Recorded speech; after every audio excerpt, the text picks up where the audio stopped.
Assalamualaikum warahmatullahi wabarakatuh. Tuan-tuan dan puan-puan yang dirahmati Allah sekalian. Minggu ni kita nak bahas tentang jamak. Saya nak sambung perbahasan kita tentang jamak. Tuan-tuan masih ingat kan apa dia jamak? Jamak ni maknanya plural ataupun banyak. Baik, sebelum tu saya ulang semula daripada awal supaya tuan-tuan boleh dapat back on track balik. Okay, dalam Quran kita cuma ada 3 jenis kalimat saja. Ingat kan? Isim, fi'il dan haraf.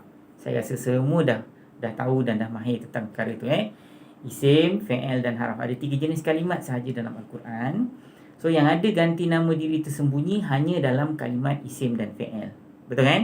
Jadi bila tuan-tuan jumpa saja isim dan fi'il, maka kena cari apalah ganti nama diri yang tersembunyi dalam kalimat tersebut. Tapi kalau tuan-tuan jumpa kalimat haraf, tak payah cari, memang tak ada. Yang ada hanya dalam kalimat isim dan fi'il saja. Jadi sebelum tuan-tuan tahu apa ganti nama diri yang ada dekat dalam tu, ganti nama diri asas bahasa Arab yang tersembunyi dalam kalimat isim dan fi'il tu, tuan-tuan kena pindahkan ke diagram yang kedua. Dalam diagram yang kedua ni, diagram kan? Isim dan fi'il, isim, fi'il, haraf. Ada 3 jenis kalimat saja dalam Al-Quran. Yang ada ganti nama diri hanya dalam kalimat isim dan fi'il saja. Betul kan? Jadi bila tuan-tuan jumpa kalimat itu merupakan kalimat isim dan fi'il saja, tuan-tuan pindahkanlah ke diagram yang kedua. So dalam diagram yang kedua ni saya jelaskan pada tuan-tuan, ada 3 maklumat penting yang tuan-tuan mesti kena tahu dulu, barulah tuan-tuan boleh tahu apa ganti nama diri sebenar yang ada dekat dalam kalimat isim ataupun fi'il tersebut. So maklumat yang tuan-tuan kena tahu ada 3. Yang pertama, maklumat rahsia tentang jantina kalimat itu. Saya dah jelaskan kan, kalau muannas ataupun perempuan dia mesti kena ada ta marbutah ataupun pi dalam kurungan.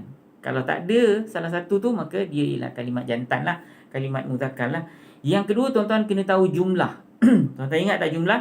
Nak cari jumlah ni, tengoklah terjemahan saya berganda ataupun tidak kan. Tapi ada juga cara teknikal tuan-tuan nak tengok. Una, ina ataupun ati. Ingat tak? Una, ina tu dia ialah yang diletak di situ menunjukkan dia jamak. Ina, una kalau dia muzakkar. Tapi ati, alif dan ta terbuka tu kalau muannas, itulah penambahan yang menunjukkan dia tu jamak. Okey, yang ketiga, tuan-tuan kena tahu ganti nama diri dalam kalimat tersebut. Sama ada dia first person ke, second person ke, third person. Tu secara asas dia daripada awal saya jelaskan. Jadi hari ini tuan-tuan, saya nak tambah ataupun saya nak lebih memperincikan tentang jumlah. Macam mana tuan-tuan nak kenal jumlah, apa yang dikatakan dengan jumlah, bagaimana pembahagian jumlah, yang tu yang kita akan bahaskan sekarang. Sepanjang minggu ni lah kita ada 3 kali pengajian. So itu yang saya akan jelaskan pada tuan-tuan. Baik. Tuan-tuan masih ingat tak? Saya jelaskan secara teknikal selepas tuan-tuan cari jantina, okey, jumlah saya katakan. Okey. Jumlah tuan-tuan, kalau tuan-tuan masih ingat, saya kata mudah aja nak cari jumlah ni. Tengok aja terjemahan kan.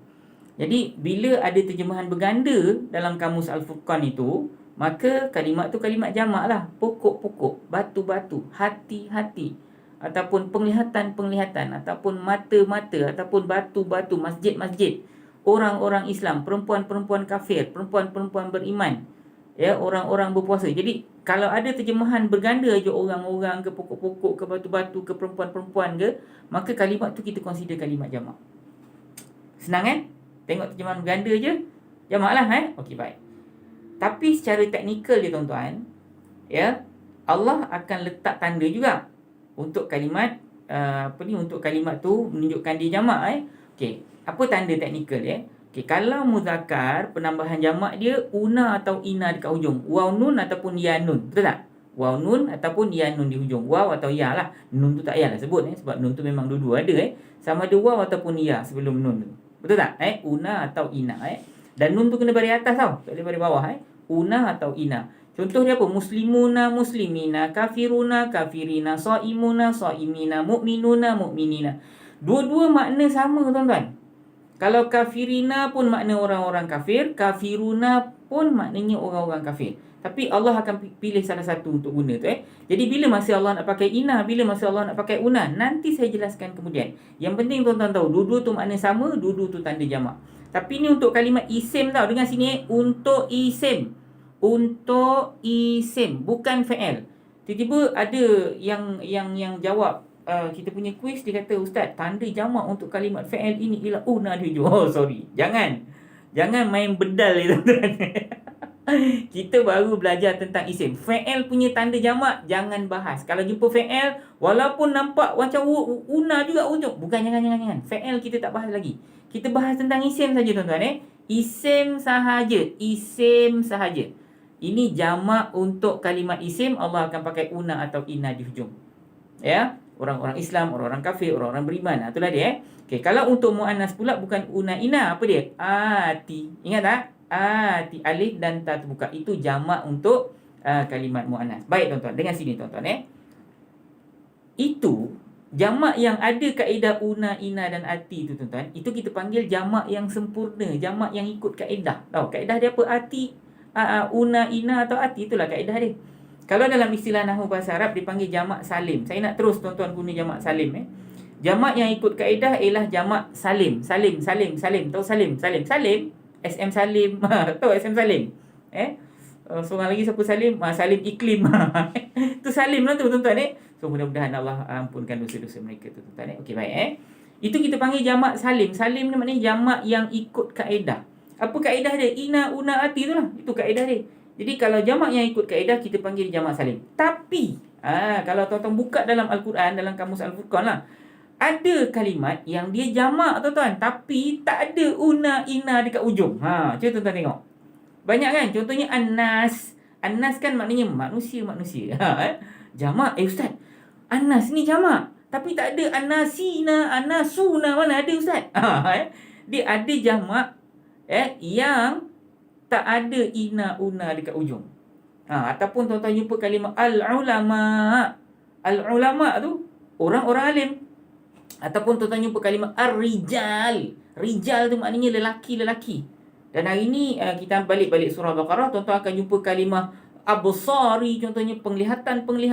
Mana ada Absarina, Absaruna, mana ada? Jadi ada kalimat jamak tapi tak ikut kaedah. Yang ikut kaedah kita panggil jamak apa tadi tuan-tuan? Jamak apa?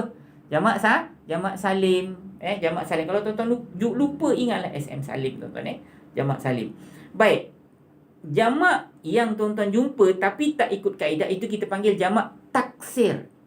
Jamak taksir. Jamak apa tuan-tuan? Jamak taksir. Jamak juga tapi tidak ada ina ataupun una. Jamak apa tuan-tuan? Jamak taksir. TAK tak, SIR sir. Taksir.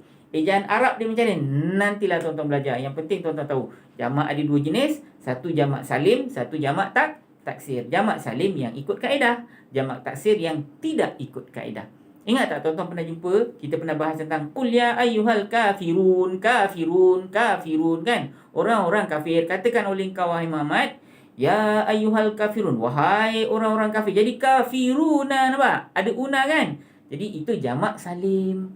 Ataupun tuan-tuan jumpa di surah Al-Baqarah yang awal-awal kan hudan lil muttaqin. Muttaqin orang-orang yang bertakwa. Ingat tak? Muttaqin, muttaqun, dulu boleh kan? Muttaqin pun boleh, muttaqun pun. Itu jamak salim lah tuan-tuan. Tapi di situ Allah pilih muttaqin. Tapi qul ya ayyuhal kafirun, Allah pilih una. Muttaqin Allah pilih ina, pilih ya. Tapi kafirun tadi Allah pilih waw. Tak kira lah. Kadang-kadang Allah pilih waw, kadang-kadang Allah pilih ya. Tapi kalau yang tak ada ina, una, maka itu kita panggil dia jamak taksir. Baik tuan-tuan Dalam video kedua kita ambil ayat yang berikutnya. Ayat ni nombor berapa Ayat ni nombor 7 Khatamallahu ala qulubihim wa ala sam'ihim. Khatamallahu ala qulubihim wa ala sam'ihim. So tuan-tuan buka jadi saya nak tuan-tuan bezakan antara kalau jumpa jamak saja saya nak tanya itu jamak apa? Jamak salim ataupun jamak taksir? Tengok dalam ayat tu So tuan-tuan, sekejap lagi kita akan masuk ayat. So ready.